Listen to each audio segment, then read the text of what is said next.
papa latinoamericano, con plumas ancestrales y los pies en el barro.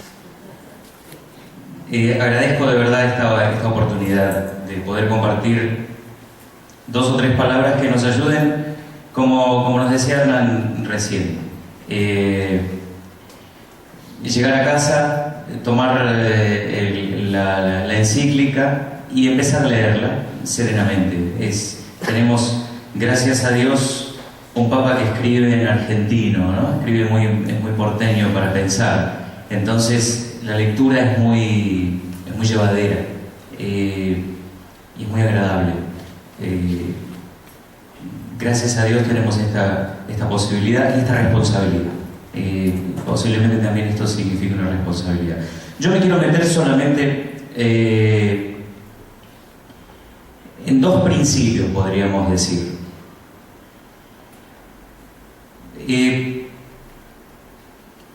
Es verdad que esto que Francisco dice no es una encíclica verde, esto es doctrina social de la Iglesia.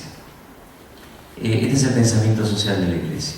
Entonces, a ver, ¿cuál es el pensamiento social de la Iglesia? Tiene principios, ¿no? Yo me meto simplemente con 2 y casi como que los menciono, nada más, muy humildemente. El primero, que simplemente quisiera despuntar un poquito algunas ideas, es el referido al destino universal de los bienes.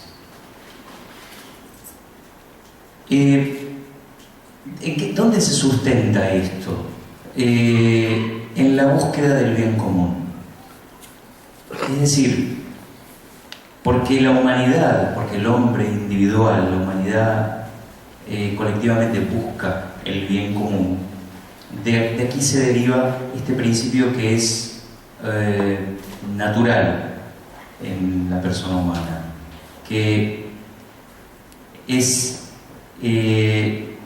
podríamos decir que los bienes, todos los bienes están hechos para toda la humanidad, individual y colectivamente. Todo hombre y todos los pueblos son destinatarios de todos los bienes de esta creación. La persona humana, entonces, ¿cómo se acerca a lo que nosotros llamamos la creación? La creación no es solamente la naturaleza cuando nos vamos de vacaciones a la montaña. La creación es la humanidad misma.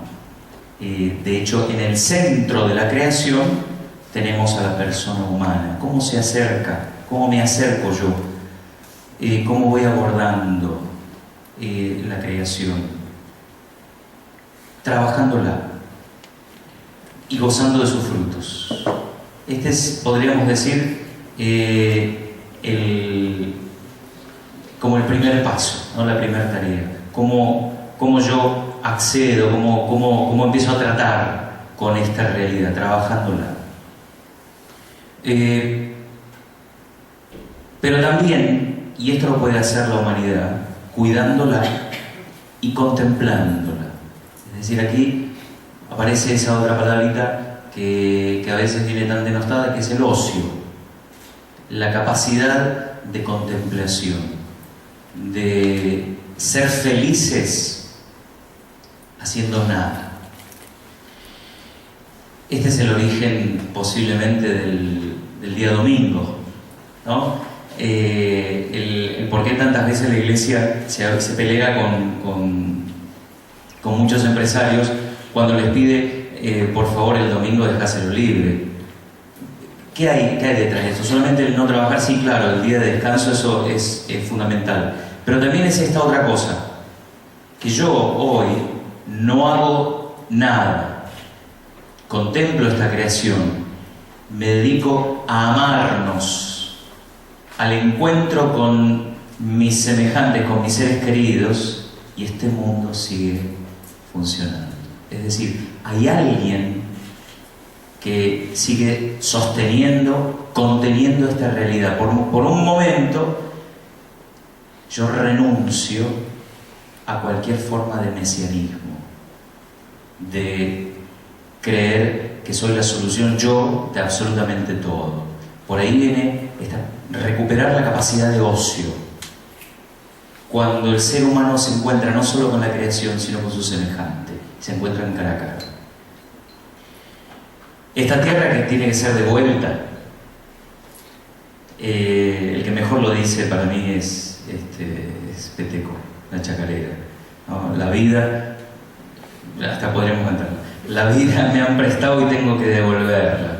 Cuando el Creador me llame para la entrega, esa palabra es hermosa. Que mis huesos, piel y sal, así describe el hombre, pegado a la naturaleza, aún en mi suelo natal. Este principio, el principio natural del destino universal de los bienes, está escrito en la naturaleza del hombre, es originario, es inherente a toda persona y es prioritario respecto a cualquier intervención sobre los bienes. Cualquier intervención debe respetar este principio originario. A veces basta con pensar, por ejemplo, cuando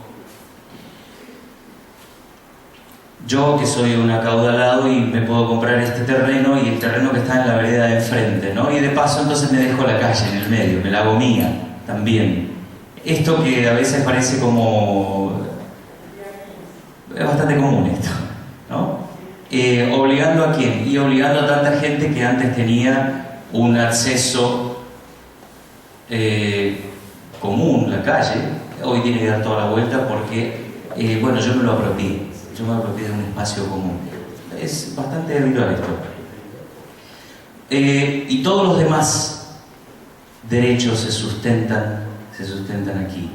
Por eso todo sistema político, económico, que no facilite la posibilidad del hombre trabajador, no solo una porción de tierra, sino un espacio existencial, un espacio vital, lo único que termina creando es excluidos. Peor todavía en estos tiempos nuestros. Peor que la palabra excluidos es la palabra esclavos.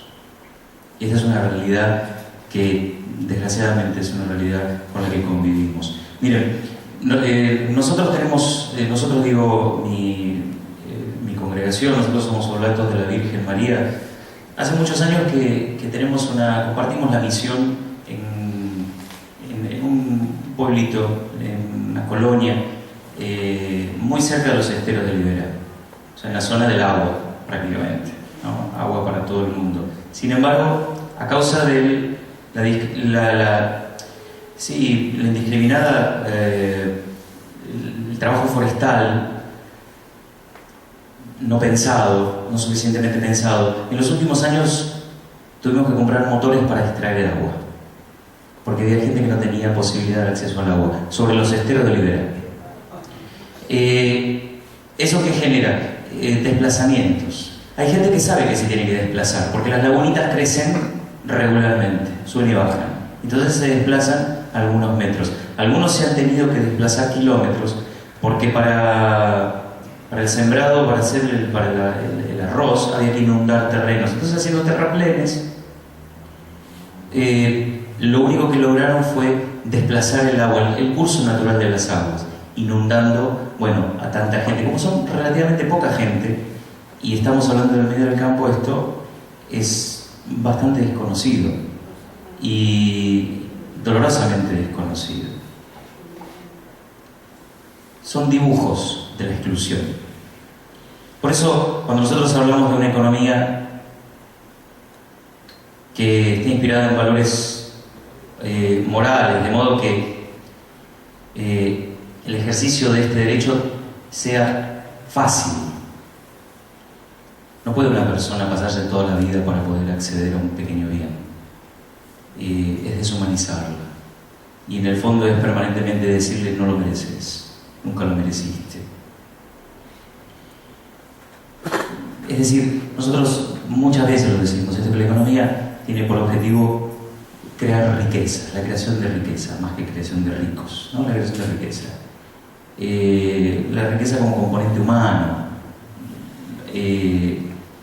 la riqueza de poder, esto tan simple que decimos, de poder acceder a la tierra, poder acceder fácilmente a la salud y a la medicina, poder pensar el futuro, poder proyectarlo, poder desear los hijos sin culpa, una economía que esté al servicio del desarrollo integral del hombre, ¿no? Hernán usaba la palabra esta holística, ¿no? Es esto, ¿no? Es pensar en el hombre en todas sus dimensiones, todas las dimensiones humanas. Pero ahora damos un pasito más, ¿no? Y hay una expresión, cuando nosotros hablamos del destino universal de los bienes, hay una expresión de este destino universal de los bienes que es la propiedad privada.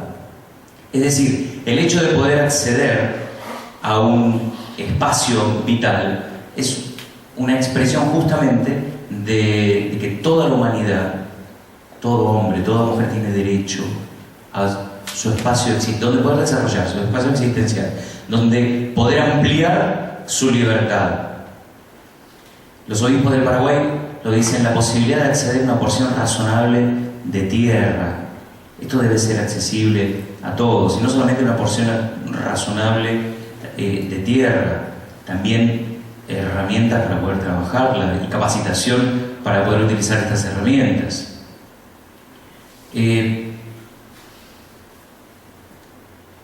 Por eso el origen de la propiedad privada es el trabajo. Es el trabajo. El hombre se apropia de un espacio vital trabajando. Y acá tenemos que hablar, esta es una expresión de Juan Pablo II, tenemos que hablar de un pecado social. Un pecado social por el cual muchas veces no pedimos perdón, que es el hecho de que hay grandes grupos humanos que han trabajado toda su vida y no tienen acceso a un espacio vital. Sin decir que hay tantos otros que nunca han trabajado y los bienes les llovieron, ¿no? Ese también es un pecado social. La propiedad privada, entonces, decimos que es un instrumento para el respeto, ¿no?, del destino universal de los bienes. Es un medio y no es un fin. Entonces acá nosotros podríamos, ¿no?, hacernos muchas preguntas, ¿no? Entonces, ¿qué pasa con los bienes ociosos? Con las propiedades sin uso, no estamos hablando solamente de tierras en el campo, pensemos en las ciudades. Las tierras sin trabajo. Podríamos pensar también en los campesinos desplazados, ¿no?, en el interior de nuestro país, por ejemplo en Santiago del Estero, ¿no?, donde sobre todo las comunidades originarias, que claro, es muy difícil pedirle un papelito donde acrediten que hace cientos de años que están allí. Y el desplazamiento de grandes grupos humanos es casi constante. Generalmente se hace por medio de la violencia esto. Cuando hablamos de bienes, no hablamos solo de la tierra, del agua. También hablamos, por ejemplo, del alimento, ¿no? Tendríamos que pensar, por ejemplo, si nosotros progresivamente nos vamos yendo cada vez más hacia eso que nosotros decimos que Dios nos da, decíamos, Dios nos da la semilla para el trabajo. Y capaz que la semilla ya empieza a tener dueño, tiene marca, viene con sello, ¿no? Puede comprarla. Cuando hablamos de los bienes, hablamos de los bienes, el acceso, la posibilidad de que la salud sea fácil, lo mismo que poder llevar a los chicos a la escuela y el acceso a los libros, el acceso a la justicia. Es una de las realidades más dolorosas, donde nosotros decimos que los bienes son para todos, a veces, ¿no? En la experiencia de la justicia a veces se nos hace dolorosamente traumático, digamos. Los bienes culturales, el acceso a la recreación, ¿no? Recién hablábamos del día de descanso. Para muchas personas el día de descanso es casi un privilegio, ¿no? El poder compartir la vida con los hijos, con sus padres, la pareja, las vacaciones, ¿no? El derecho a la información cierta, ¿no? El poder saber lo que sucede. El acceso a los bienes como derecho universal, ¿no? Esto es un derecho que está cercenado.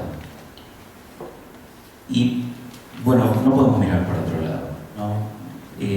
Hernán nos contó de una forma maravillosa esta parábola del samaritano, ¿no?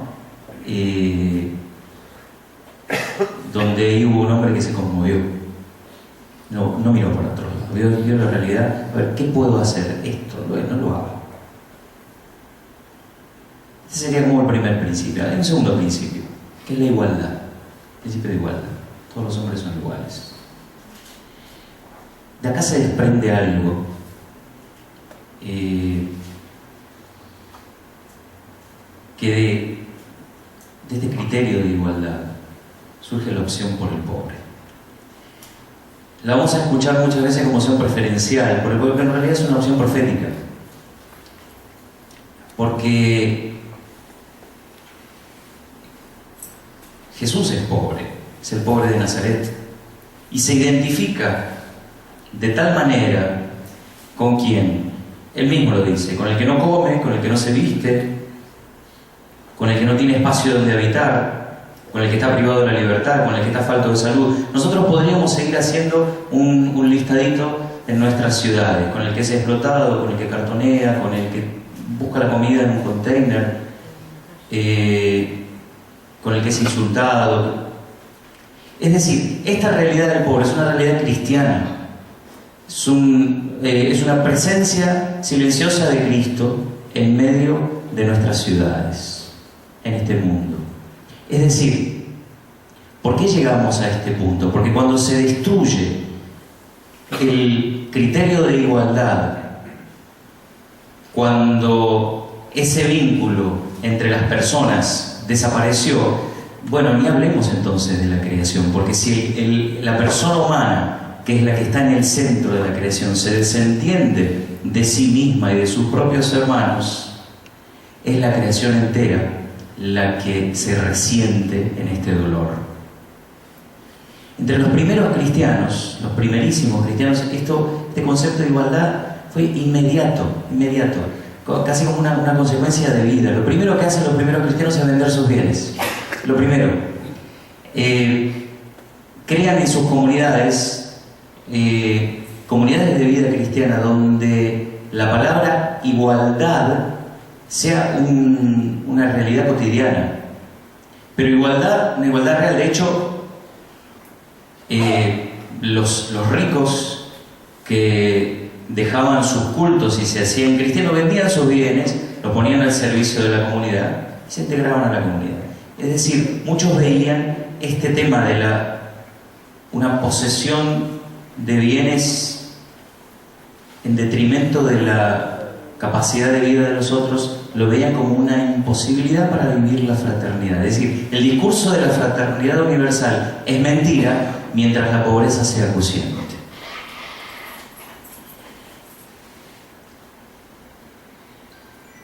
Jesús tiene una expresión cuando en su comunidad ahí se le empiezan a sublevar a algunos, ¿no? Y lo primero que Jesús dice, miren, ustedes saben que los poderosos le hacen sentir al pueblo su autoridad. Y los que gobiernan las naciones se hacen llamar bienhechores. Bueno, entre ustedes no tiene que ser así. Entre ustedes no.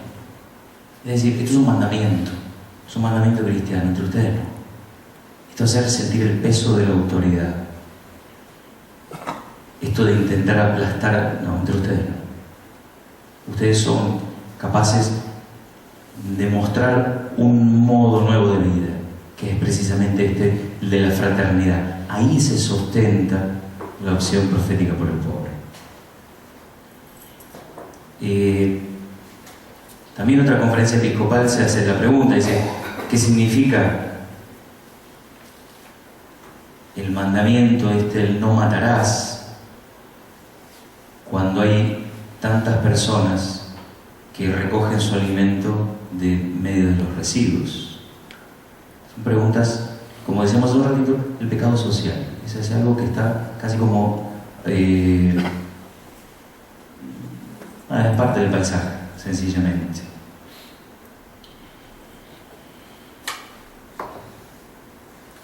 Claro, es cierto que nosotros no podemos concebir la pobreza y la realidad del pobre como una fatalidad del destino, ¿no? Y mucho menos como producto del vicio, ¿no? Es decir, trabajo hay, lo que no quieren es trabajar, ¿no? ¿Viste? ¿Cuántas veces lo hemos escuchado esto? ¿No? Son vagos. La exclusión, el descarte, ¿no? Esa palabra que nosotros hemos escuchado muchas veces, esto de descartar gente. Es la exclusión, el descartar gente, esto es hija de la injusticia.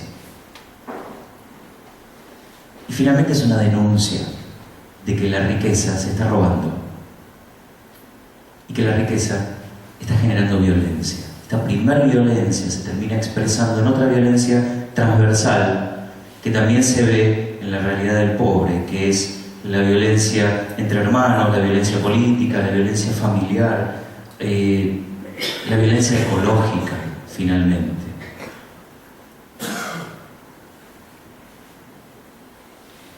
Esta violencia siempre es respuesta a aquella otra primera, que es la de la exclusión. Insisto, la exclusión que tiene formas de esclavitud en nuestro tiempo. No hablemos tampoco demasiado, porque podríamos extendernos horas de verdad, cuando esa violencia se hace discurso legitimado en la búsqueda de seguridad, que siempre termina finalizado en las mismas personas, en los mismos barrios, en los mismos grupos humanos.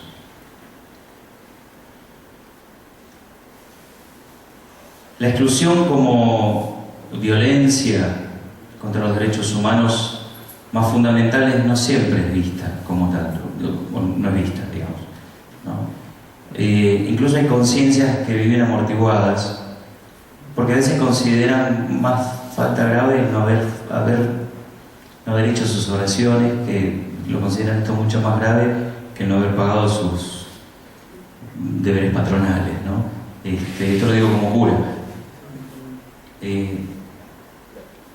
No son pecados que se escuchen en el confesionario esto. Sin embargo, en el universo del pobre, claro, nosotros tenemos que ir a buscar humanidad, cultura y espiritualidad. Dios le hace, volviendo al texto bíblico,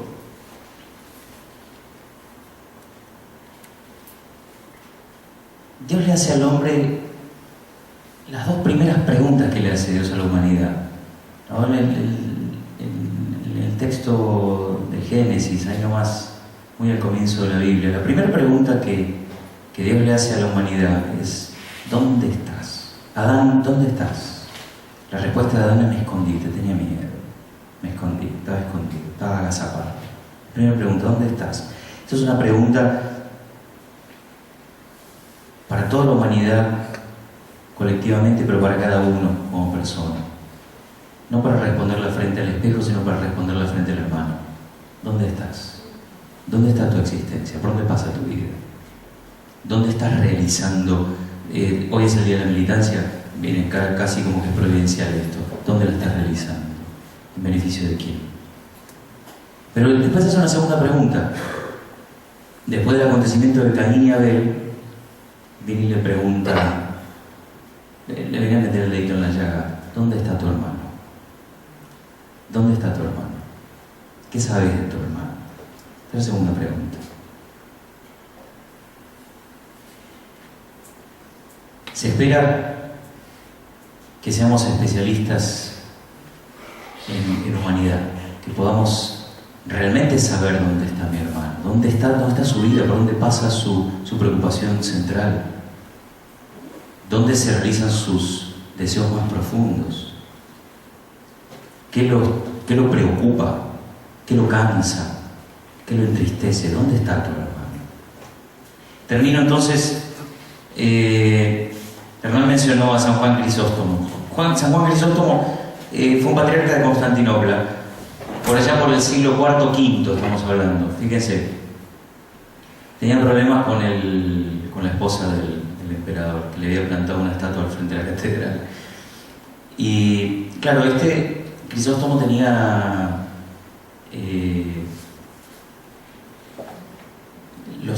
posiblemente los templos más bellos de la antigüedad. Y en medio de esos templos, los más bellos de la antigüedad, una cantidad de pobres que estaban en la puerta, ¿no? Se estamos hablando del siglo IV. Entonces, miren lo que escribe este hombre, en realidad son homilías, ¿no? Dice: ¿deseas honrar el cuerpo de Cristo? Se refiere a la misa.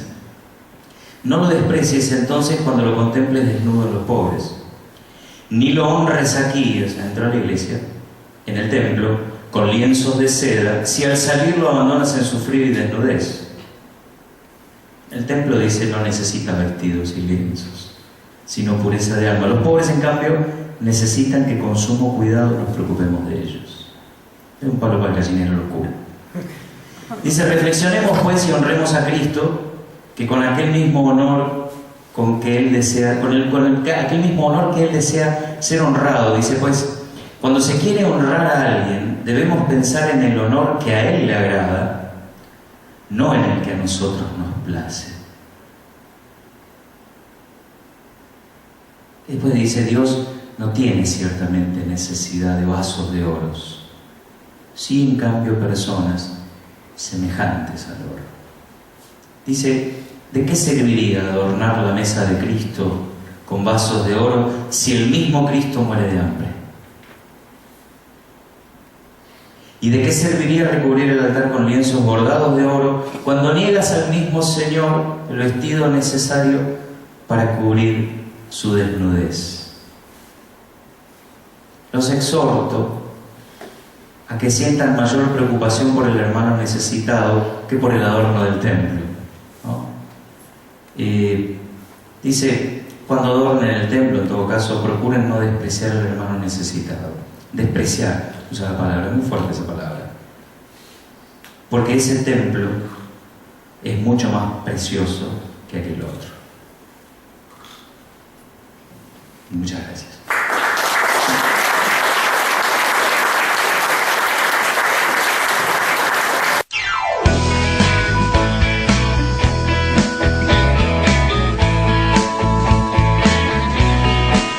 Yo quiero un papa latinoamericano, con plumas ancestrales y los pies en el barro. No lo quiero flotando en ningún plato, lo quiero mar adentro pescando el milagro, abriendo puertas, ventanas y armarios.